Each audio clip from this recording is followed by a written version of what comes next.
আসসালামু আলাইকুম ভিউয়ার্স। আজকের টিউটোরিয়ালে আমরা গ্রাফ থিওরি নিয়ে আলোচনা করব এবং একটি গ্রাফ কি, গ্রাফকে কিভাবে রিপ্রেজেন্ট করা যায় সে বিষয়গুলো নিয়ে আলোচনা করার চেষ্টা করব। তো শুরুতে আমাদের সামনে যে প্রশ্নটা আসবে সেটা হচ্ছে গ্রাফ কি? সো আমরা লিখলাম হোয়াট ইজ গ্রাফ?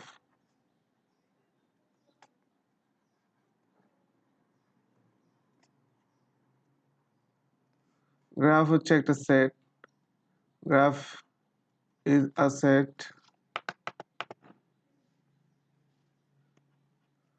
গ্রাফকে বলা যেতে পারে set of nodes and edges.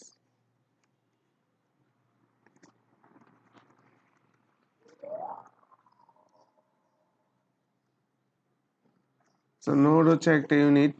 So আমরা স্ক্রিনে কয়েকটা নোড দেখতে পাচ্ছি ইয়েলো কালারের। এন্ড এজ হচ্ছে দুটো নোডের মাঝখানে কানেকশন। সো নোডকে আমরা কোনো একটা ইন্ডেক্স দিয়ে সূচিত করতে পারি। যেমন এই নোডগুলোকে যদি আমরা 1, 1, 2, 3, 4, 5, 6, 7, 8, 9 এভাবে বিভিন্ন ইন্ডেক্স দিয়ে যদি আমরা এই নোডগুলোকে চিহ্নিত করি এবং এই নোডগুলোর মাঝখানে আমরা এভাবে 1 আর 2 এর মাঝখানে একটা এজ দিতে পারি, 2 আর 3 এর মাঝখানে একটা এজ দিতে পারি, 5 আর 3 এর মাঝখানে আমরা এজ দিতে পারি, দেন 9 আর 3 এর মাঝখানে আমরা এজ দিব, 3 আর 4 এর মাঝখানে। এভাবে আমরা বিভিন্ন নোডের মাঝখানে এজ দিয়ে একটা গ্রাফ তৈরি করতে পারি। সো গ্রাফের মধ্যে সাইকেল থাকতে পারে, যেমন এখানে 3,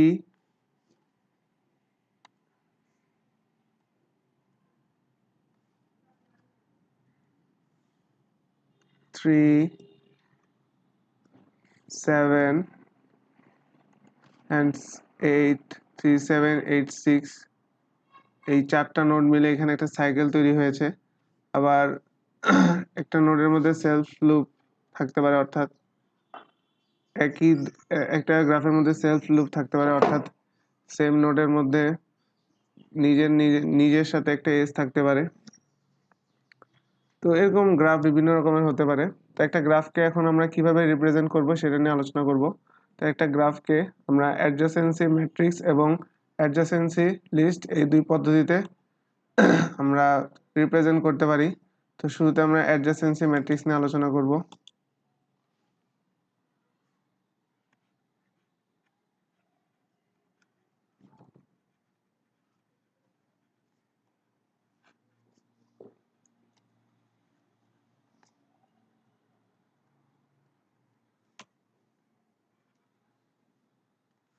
অ্যাডজাসেন্সি ম্যাট্রিক্সের ক্ষেত্রে আমাদের গ্রাফে যদি n সংখ্যক নোড থাকে, তো শুরুতে আমাদেরকে বিবেচনা করতে হবে যে আমাদের গ্রাফে কত সংখ্যক নোড রয়েছে। সো যদি নাম্বার অফ নোড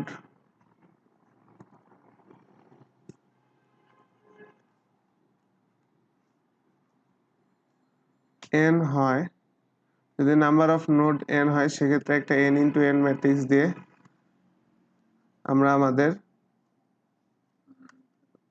গ্রাফটিকে রিপ্রেজেন্ট করতে পারবো। তো সেক্ষেত্রে n ইন্টু n ম্যাট্রিক্সটা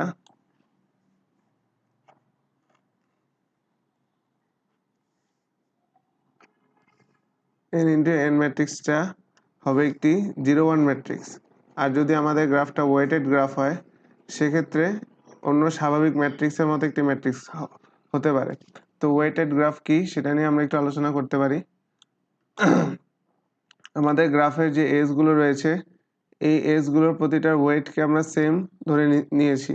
যদি কোনো এজের ওয়েট ভিন্ন হয়, অর্থাৎ যদি আমরা এই এজগুলোর কোনো কস্ট কিংবা এজগুলোকে কোনো রোডের ডিস্টেন্স হিসাবে সূচিত করতে চাই, সেক্ষেত্রে এই এজগুলোর কিন্তু কস্ট ভিন্ন ভিন্ন হবে। যেমন 1 থেকে 2 এর ডিস্টেন্স যদি আমরা বলি 3 কিলোমিটার,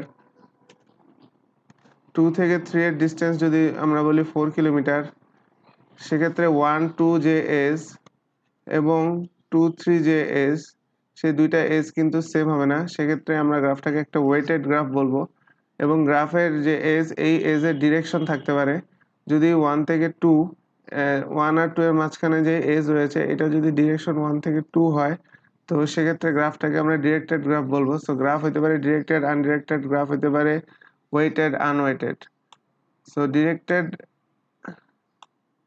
ডিরেক্টেড গ্রাফের ক্ষেত্রে ওয়েটেড গ্রাফের ক্ষেত্রে আমাদের ম্যাট্রিক্সের মধ্যে এই যে n ইন্টু n ম্যাট্রিক্স, এটা যে কোনো স্বাভাবিক একটা ম্যাট্রিক্সের মতোই হবে। তো সেক্ষেত্রে এ অ্যান্ড বি এই দুইটা নোডের মধ্যে যদি একটা এজ থাকে এবং ওই এজের ওয়েট যদি ডাব্লিউ হয়, সেক্ষেত্রে আমাদের n ইন্টু n ম্যাট্রিক্সের এ বি এলিমেন্টটা হবে ডাব্লিউ। এখন আমাদের গ্রাফটা যদি ডিরেক্টেড হয়, অর্থাৎ এই যে এ অ্যান্ড বি এর মধ্যে যে এস, সেটা যদি শুধুমাত্র এ থেকে বি এর দিকে হয়, ডিরেকশনটা যদি একটা কনস্ট্যান্ট হয়, সেক্ষেত্রে শুধুমাত্র A B equals to W হবে। কিন্তু যদি সেটা একটা আনডিরেক্টেড হয়, অর্থাৎ যদি এসটি আনডিরেক্টেড হয়, অর্থাৎ এ টু বি এজ এবং বি টু এ এজ, দুইটা এজই এক্সিস্ট করে, সেক্ষেত্রে A B equals to W হবে, এ বি এ এটাও ডাব্লিউ হবে। তো আচ্ছা, এখানে একটা বিষয়, এখানে ভুল করে বি টু বি লেখা হয়েছে, এটা বি টু এ হবে।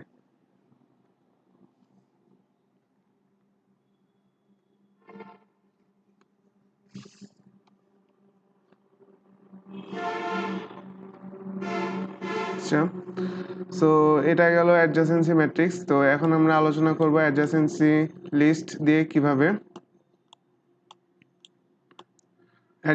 লিস্ট দিয়ে আমরা কিভাবে একটা গ্রাফকে রিপ্রেজেন্ট করতে পারি।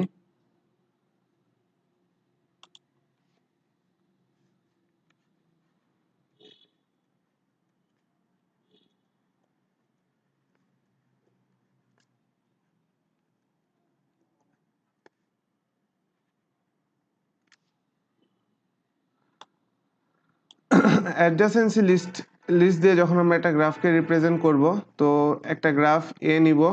গ্রাফের একটা নোড যদি আমরা এ বিবেচনা করি, তো এ এর সাথে যদি বি, সি অ্যান্ড ডি এর এজ থাকে, সেক্ষেত্রে এ এ এর এ নোডের যতগুলো নোডের সাথে এজ বিদ্যমান, সেই সবগুলো নোডকে আমরা একটা লিঙ্ক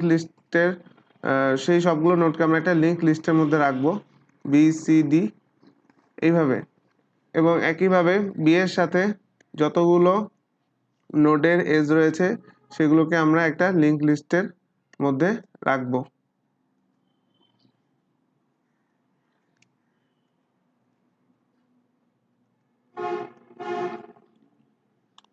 যদি আমরা অ্যাডজাসেন্সি ম্যাট্রিক্সকে একটা উদাহরণের সাহায্যে দেখতে চাই, অর্থাৎ আমাদের এখানে যে এক্সিস্টিং একটা গ্রাফ আমরা এখানে উদাহরণ হিসাবে দেখিয়েছি, সেই গ্রাফটাকে যদি আমরা অ্যাডজাসেন্সি ম্যাট্রিক্সের সাহায্যে উপস্থাপন করতে চাই, তো সেক্ষেত্রে সেটা কেমন হবে সেটা আমরা এখানে একটু দেখব।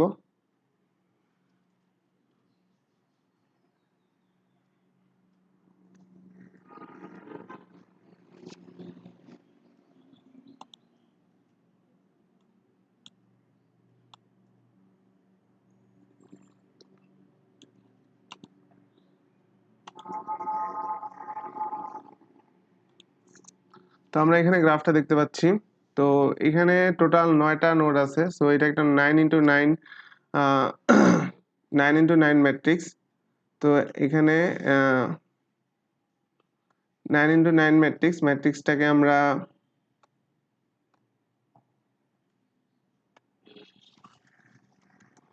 1 2 3 এভাবে আমরা 9 পর্যন্ত নাম্বারিং করব, এবং রোগুলোকে আমরা নাম্বারিং করব, এবং কলামগুলোকে আমরা একইভাবে 1 2 3 এভাবে আমরা ইন্ডেক্সিং করব।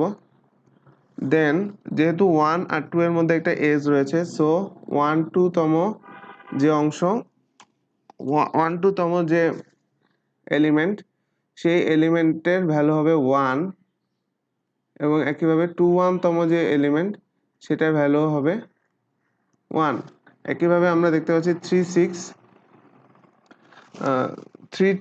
3 2 এলিমেন্টের মধ্যে একটা এজ রয়েছে, সুতরাং 3 2 তম যে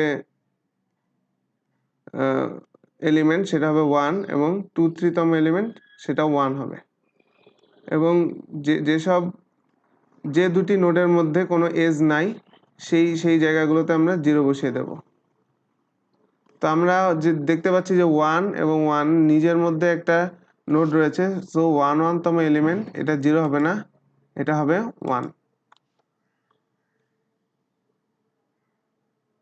আর ওয়েটেড গ্রাফের ক্ষেত্রে এখানে 1 এর বদলে যে ওয়েট বসে সেটা হবে, যেমন 1 2 এর ওয়েট হচ্ছে 3 কিলোমিটার, সো 1 2 তম এলিমেন্ট এখানে 1 এর পরিবর্তে আমরা 3 লিখব। তো এইভাবে অ্যাডজাসেন্সি ম্যাট্রিক্সের সাহায্যে একটা গ্রাফকে উপস্থাপন করা যায়। এখন আমরা অ্যাডজাসেন্সি লিস্টের বিষয়টা দেখব। তো এখানে 1 এর সাথে আমরা দেখতে পাচ্ছি যে শুধুমাত্র 2 এরই একটা এজ রয়েছে, তো 1 এর সাথে শুধুমাত্র 2 থাকবে। 2 এর সাথে আমরা দেখতে পাচ্ছি 3 এর এজ রয়েছে, তো 2 এর অ্যাডজাসেন্সি লিস্টে শুধুমাত্র 3 থাকবে। 3 এর সাথে আমরা দেখতে পাচ্ছি 4 5 9 6 এর এজ রয়েছে, সো 3 এর সাথে আমরা 4 5 6 9, 4 এর যে অ্যাডজাসেন্সি লিস্ট সেখানে আমরা 4 5 6 9 রাখবো। তো একইভাবে আমরা বাকি যে নোডগুলো, সেই নোডগুলোর জন্য সেই নোডগুলোর সাথে যে নোডগুলোর এজ রয়েছে সেই নোডগুলোকে আমরা রাখবো। তো এভাবে সেই নোডগুলোর সংশ্লিষ্ট অ্যাডজাসেন্সি লিস্টে সেই নোডগুলোর সাথে যে নোডগুলোর এজ রয়েছে সেই নোডগুলোকে আমরা রাখবো। তো আমাদের টিউটোরিয়ালটা এতটুকুই। টিউটোরিয়ালটা শেষ পর্যন্ত দেখার জন্য সবাইকে ধন্যবাদ।